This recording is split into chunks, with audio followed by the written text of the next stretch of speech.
So, I had already recorded episode 2, and I was planning to go with that recording, but there was about a good minute and a half in that about 11-minute recording where I was cleaning something and it made a ton of noise. And fun fact, we don't stand that shit. That was very loud on this mic. And because it's been about a week since then, I'm going to redo that one. Look, my options were either redo that 1 minute or redo the whole thing, and I'd rather do the whole thing. Oh, my dog kicked me. I love you, babe. The original episode was recorded the day I had gone out with this person. The person I'd spoken about in the first episode. We'd gone out and met in the city because one of my classes that I had was cancelled. And it was a really, really great day. I had an amazing time. And I know that person is gonna be listening because they watched the last episode. Yeah, I hope this strokes your ego. I had an amazing time. And it was really great. And that person said they had a good time as well. Even on the way back home, my mom picked me up from the train station. I had a really, really fun time, I was telling mom how much of a fun time I had. And it was just good all around. But it only took a few hours for my anxiety to really just come back and be like, hey, but maybe you suck. And it's like, okay, well, you don't have to be like that, but fine. Tell me your problem, which I shouldn't have let it do. My dear cousin, who I love very much, actually said to me she thinks these are less just anxiety and more normal things of, having feelings for someone, and I don't know.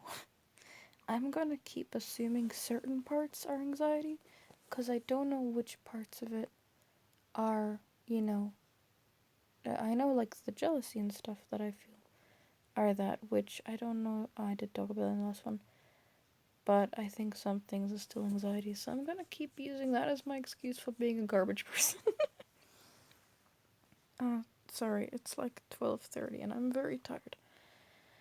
So I had an amazing time, yada yada yada, but my brain was saying, you suck and everything. Now I have this problem where I have a lot of trouble looking at people in the eye. Before we had COVID-19 and everything start, I was getting better at it, I was having less issues with it. But after COVID-19, after Corona started, I'd been sent at home for so long that I stopped being able to make eye contact with people again. And so when I met that person, I pretty much could not do it at all. I could not make eye contact almost at all. And though I'd said that on chat before we'd met, and even after, during and after the meeting, they said it was fine. Meeting? What is this? Like a board meeting? But even after the hangout, they said it was fine. Don't worry. It's still one of the many things that grated on me. I mean, not to mention like my other million imperfections, which have been pointed out to me. Wait, why do you think? There are a lot of things about myself that I'm not proud of. But that kind of brings up the point where you went out with that person and they'd specifically said to you multiple times, I had a great time, I want to do this again. But your brain is still saying they hated it, they hated you, they had an awful time. And that brings up the point of, hey, if I'm in this situation, do I have any real right to get in a relationship? And this brings up those girls again. I'd read a post, I remember on Tumblr, where somebody was saying, if you're one of these girls who treats guys like this, doesn't trust them with anything, basically insane, don't get in a relationship. And one of them replied saying, yeah, but we have a legitimate mental problem. And somebody else said, but if you know you have a problem, then what right do you as a person have to be getting in a relationship without trying to get yourself better by seeing a professional or something? And I can't do that right now. But that's an interesting question of what if you didn't realize? Like, obviously I knew I had anxiety and I'm not really good with relationships. But in 2, I'd really gained the feelings. And until I really, started to, I guess, fuck if I know this language, until they started to get stronger, to me it was just a normal thing. But once it gets stronger, suddenly it's like, oh, you know, everything is a lot stronger now. What would usually with just a friend be, oh, that was a bit embarrassing, ends up being an instant 5 hours of, oh my fucking god, I've done this, I look like this. My nose is far too big on video calls, which is a legitimate thing I'm afraid of. All of these different things, and it brings up the point, like, does the other person deserve that? Because it means you're going to be doubting them a lot. The other person will consistently be telling you, I had a great time, I enjoyed talking to you, I have feelings for you too. And every single time they tell you, your brain will always say, no, they don't, they're lying, and that's not fair. That person doesn't deserve to have you consistently keep doubting them more and more and more. In fact, if that was the case, they would have the full right to say, hey, maybe can you, like, not? A lot of people who cheat have this issue where, because of that, they end up being very scared that the other person is doing it. When in reality, they're just awful. Don't cheat, y'all. That is, like, one of the worst things you can do in a relationship. Probably, like, fairly close to murder. No, but, like, just, I think it's one of the worst things you can do. But a lot of those types of people, and so with anxiety, it's kind of like the thoughts of they hate you, this and that. Obviously, some of those are part of, like, regular relationships, but sometimes it's a lot more than just that. It keeps going and going and going to the point where you are spending days just being unhappy because the moment that person might not be talking to you, and suddenly it's like, oh, they don't like me anymore, which happens multiple times.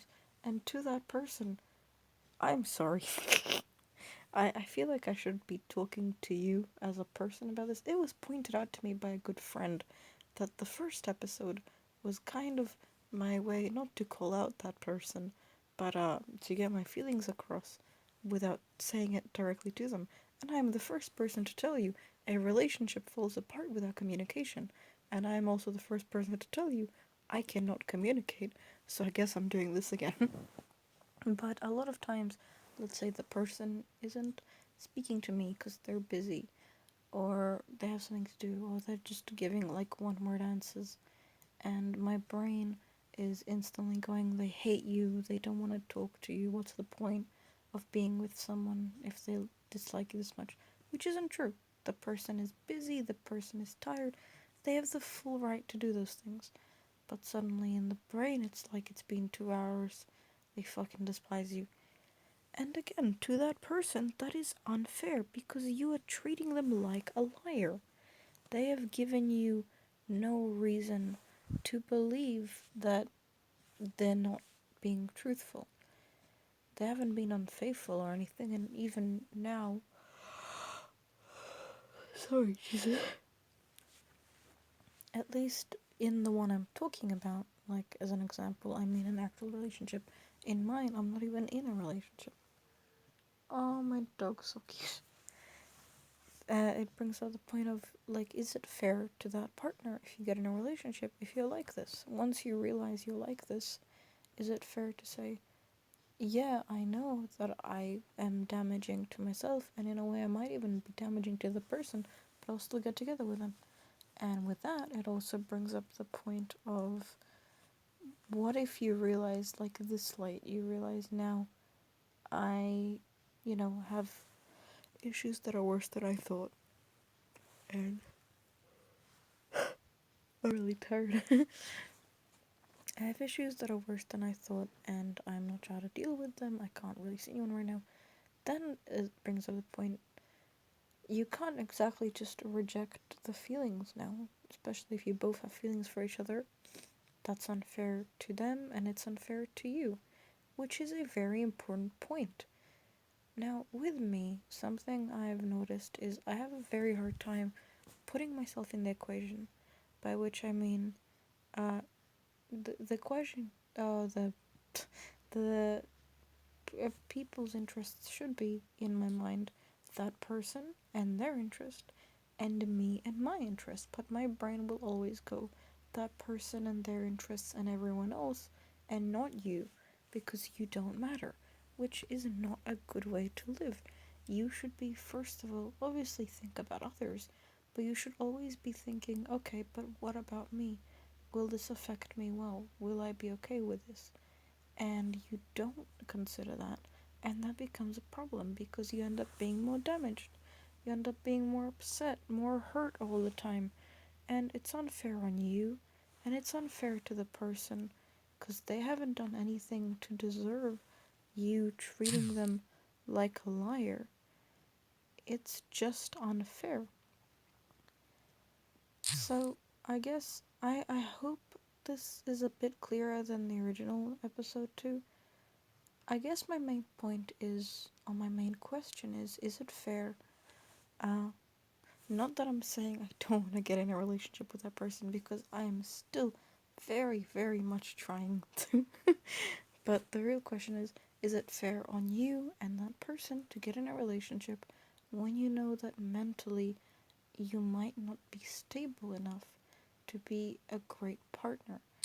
And if your mental health is at a state where you question everything that they say to you, will that be okay with them? Will they understand? And should you be trying to do something about that for them and for you? And if you know that your mind always puts you on a back seat emotionally, should you try to be more caring towards yourself and less to others? And how do you know what's a healthy amount? So, yeah, I'm hoping this was a bit cleaner. I'll leave it here because it's actually about a minute longer than my last one. And I shall disappear because I am incredibly tired. That person just messaged me, and I still need to. I've gotten the clips for this episode, but I really need to get to editing them and adding this in to the right one. I will leave you all to it. Good evening and good night. I guess I'm the Truman Show now.